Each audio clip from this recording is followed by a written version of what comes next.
Hi, this is Ashley Victoria Robinson coming to you live from the Popverse here at D23 Expo, and I am with the man, the myth, the legend himself, Ridley Pearson. How are you today? Doing great, thank you. How has your D23 Expo been so far? It's explosive. No, it's really great. That's really a great adjective. Yeah. It's like you're a professional writer. I don't know. So you have an entire series here, and now we have Cautionary Tales. I know, Cautionary Tales. Tell us about it. So this is a book about two kids who move through 8 short stories, meeting your favorite Disney villains, and running into big trouble along the way. You're really drawn to the villains and the spooky side of Disney. What is that about? I don't know. It's my dark side coming out. But when they offered for me to write this, I jumped all over it because I got to play around with Ursula and Chernabog, the Headless Horseman, Halloween. I even put the Rescuers in there. Yes. So I've some sort of forgotten and some remembered. So it's really been fun. When you're looking to touch on some of these legendary characters, particularly like Chernabog, do you have any kind of pushback, or do they let you play like a kid in Disneyland? Well, they let me play like a kid in Disneyland, but they have a rein in me and a bit in me at all times. So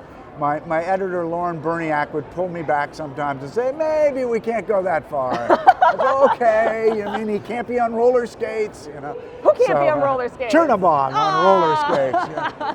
No, but it's fun. I put Chernabog into this fun story in a monastery up on a mountain. And Ursula is locked up in this jail cell and tricks a girl into letting her out, and then all heck breaks loose. Ooh. It's just so fun to do these. Yeah. How is this different than your other works here at Disney? Oh, way different, because in Kingdom Keepers, I get to go backstage in Disneyland or Disney World or on the cruise ships. I've done it 30 times, and they show me all the stuff that nobody gets to see, and then I write about it. And in this, it's a lot of imagination, which it is in Kingdom Keepers too, but it's less fact-based, and you can dream up your story, and always dream up your story, and always remember have a beginning, a middle, and an end. Very important. And it's just tons of fun to play with the villains and make them a little different than they've been. And as you said, there are times I would sort of jump out of that track and they'd hold me back, but they still let me go pretty wild with the villains. So it's been fun. So with Kingdom Keepers, you have all this unprecedented access. Right. Can you tease some of the more surprising things that you've been able to see?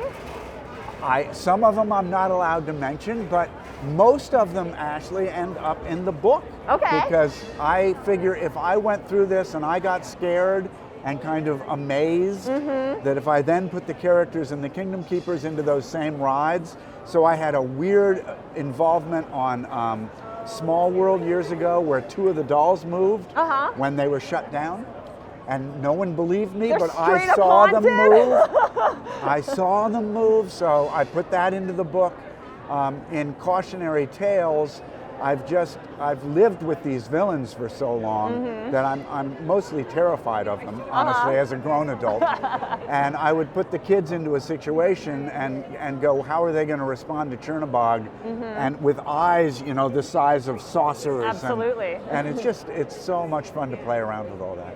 Were there any Disney villains that you were not allowed to, or you didn't have access to, that were maybe worth saving for future volumes? Well, maybe there'll be future volumes. There's sure a lot left, but Lauren and I kind of focused in on 6, 7, or 8 of them.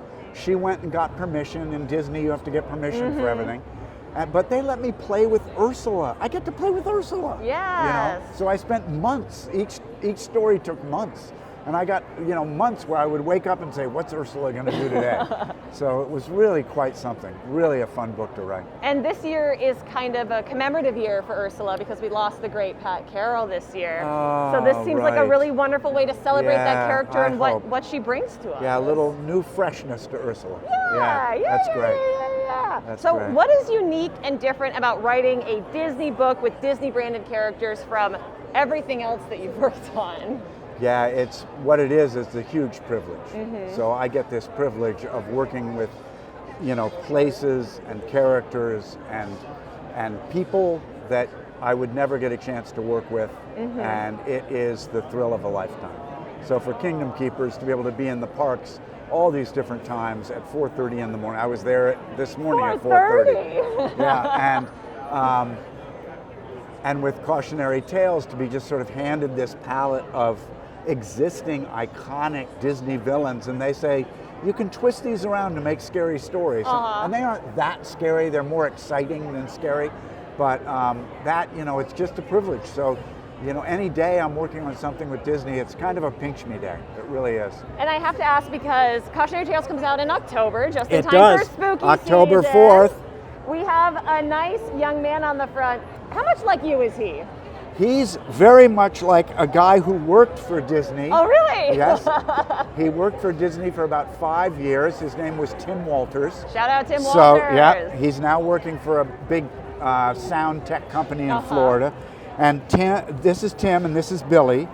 And Billy's more like, I have a son from Kenya, and it would be like his sister. Cool. Yeah. Very, very cool. Yeah. Now, we've talked a lot about writing. We've talked a lot about writing for Disney specifically and what that means. But what is your advice to anyone watching who's an aspiring writer and who might want to do something like this someday? Yes, so I just got asked this question yesterday. They said they could get started, but they could never finish. And so I am a big outliner. Yes. But one thing you learn in middle school, and it sounds trite, is beginning, middle, and end. And it turns out that even when you've written 60 books, the most important thing is beginning, middle, and end. Even if it's as simple as my story's going to start, my story's going to complicate, my story's going to end. So a book like this, it's more involved than that, but that's a great place to start so that you know where you're going. You don't want to just get in the car and drive and run out of gas. So, you know, that, and stay in the chair and read. Then I'd be remiss if I didn't ask you, what are you reading right now? I am, let's see, right now I am reading a book about how trees communicate. The Overstory? What's that? Are you reading the Overstory? No, not the Oh, Overstory. then if you like books about how trees communicate, read the Overstory. The Overstory, okay, I will, yeah. And I just finished another wonderful mystery by Tana French. Lovely. That's an older read, not a kid's read, but it's a great book called The Searcher. Ridley Pearson, thank you for joining us here at D23 Thank you so Expo. much. Lastly, can you let us know where we can best support you and where we can best pick up Cautionary Tales? Cautionary Tales should be in bookstores near you on October 4th, and just keep reading and smiling. That's how you support me. I have been Ashley Victoria Robinson here at D23 Expo, and I will see you next time.